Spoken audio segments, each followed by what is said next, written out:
Health Hut with our host here, Mr. Eric Johnson. Topic today is heart disease and cholesterol. And before the break, we were talking about protein and that it's important not to have too much protein. And we were discussing tofu, right, Eric? Right, and I went and got some tofu, and I was wrong. It's actually, you got to eat about 12 ounces of tofu to get 40 grams. Okay. That's a lot of tofu. That's not, this is 16 ounces, but it'd be like 2/3 of this package of tofu. That's a lot of tofu.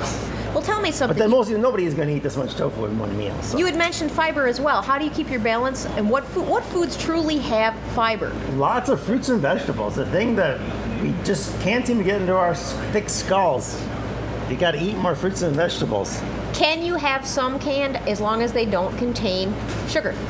Yeah, some of the they still have fiber. Okay. But you know, a lot of the nutrients are gone in the canned stuff. It's better than other things you could eat. It's better than a Twinkie, but it's not as good as getting fresh fruits and vegetables. You want to shoot for about at least a day. You want to get at least 10 grams per meal or 30 grams a day of fiber. I would think it's almost important to get and even better actually would be to get about 60 grams a day for an active large adult male. I think you should shoot for about 60 grams of fiber a day, and like a lot of vegetables and fruits. Fruits are high in apples. And there's a classic thing: an apple a day keeps the doctor away. Well, why is that? Well, it's the pectin, it's the fiber in the apple. Okay. And you can't peel it either. Nope. You want to eat the whole skin and everything, but that's why you want to get organic, because you don't want the pesticides that's found in the skin of. So how many grams of fiber? Apples. How many grams of fiber daily? At least 30 on a daily basis, but it's better to get 40 or 50 grams of fiber. How many grams does one apple have? One apple, I think, has about 6 grams of fiber.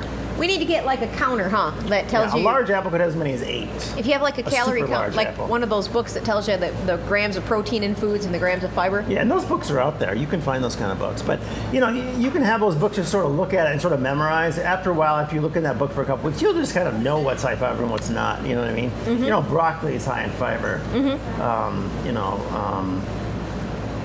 Cabbage high in fiber. There's lots of high density, high nutrient, dense in nutrients and high fiber. Mm-hmm. Now let's talk about some of the products that you brought with you today. Okay. Well, I just sort of randomly went on the store in just a couple minutes, and I picked one that's really crucial for heart health, and that's coenzyme Q10. Okay. I've heard a lot about that, but tell me, really, what is it for? It's for the mitochondria in the heart. It's like a super energy pill for the heart. Okay. It creates energy in the heart with no stimulant effect. It's creating cellular energy in the heart, and it's actually really protective of the heart. Your heart has CoQ10 in it already, but by increasing the amount of CoQ10 that you ingest and actually utilize, it is tremendously beneficial for the heart, the mitochondria in the heart at the cellular level. Really? So it's like if you've got any kind of heart issues, CoQ10 is not even optional. You've got to do CoQ10. And if you're on a statin drug, then everything I just said goes triple. And you need at least 300 milligrams a day of CoQ10, supplemental CoQ10. What if you don't have a heart issue? Do you need then to take it? Then you should do at least 100 milligrams a day of CoQ10. Really? Probably usually in the morning, because it really helps with energy. And is that like one pill, or is that? That's usually one soft gel, yeah. Really? Mm-hmm. This is 400 milligrams. That's a real clinical high amount, but CoQ10 is incredibly beneficial. DSE's Young at Heart program, in fact, this week had Dr. Donnelly.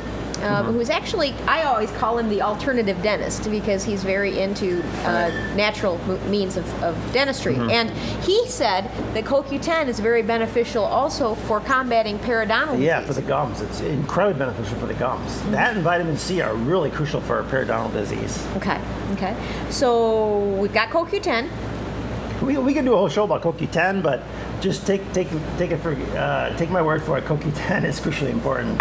We can go into all the science behind it, but and then we have the next one. It's called TMG, or trimethylglycine. What is that? Well, this lowers something called, it says, supports healthy homocysteine levels. Okay. And that's crucially important for cardiovascular disease, because high homocysteine levels, which you rarely hear about, and most people never even heard that term, but it is just an important risk factor for coronary artery disease or heart disease as high cholesterol.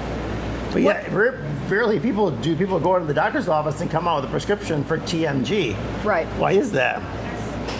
What is homocysteine, and what makes Homocysteine it is high? a hormone in the blood. Okay. What makes it high is not getting enough fruits and vegetables, not getting enough B vitamins found in whole grains, not white anything, but whole grains. Okay. And trimethylglycine is it's also really important for your hormones, to make sure that your hormones don't turn bad on you. Okay. And especially if you're overweight, the hormones tend to aromatize into their negative counterparts. They tend to turn bad. Okay. You know, they keep a good hormone from turning bad. Okay. And so that's really important. So this, not only is TMG incredibly important for heart health, it's really important for hormones. Oh, really? So this can help to actually keep you in balance if you're. What if you're like, using birth control pills and you know how? Yeah, then you. That's another good reason that you need the TMG. And the TMG also can. You don't have to do trimethylglycine. Oh, this is a great way to do it. This is a great supplement. It's very inexpensive. You can't see, but this is $10 for a bottle of 100 tablets. I mean, $10 is 10 cents a capsule. It's a tablet. And trimethylglycine is one of those things that's it's very inexpensive and it's affordable for most people, and it's incredibly beneficial. Excellent. It's great for heart health. It's great for preventing aromatization of herbs or of hormones in the body, which is really, especially if you are older, if you are overweight, these all tend to be a problem if you're not eating enough fruits and vegetables. And what if you're perimenopause or premenopause? Yeah, actually, you need this after you reach the age of adulthood. Probably I'd say anybody over the age of, say, 35 should be taking TMG, I think. Or, if you don't, the whole food equivalent, honestly, would say, well, why? That's crazy. There's no reason why somebody should have to take a pill of TMG. Well, no. If you're eating, say, a full serving of beets every other day, then you don't need to take TMG. Okay. If you get that, but how many people really, out there, and people listening right now, how many people out there eat beets every other day? When's the last time you had beets? Several months. Yeah, several months. Here you go. And for the inexpensive TMG, this is really important, and this will increase. If I had to make a random wild statement, I'd say if you took TMG from age 35, onward, I'd say you probably had a good year to your life.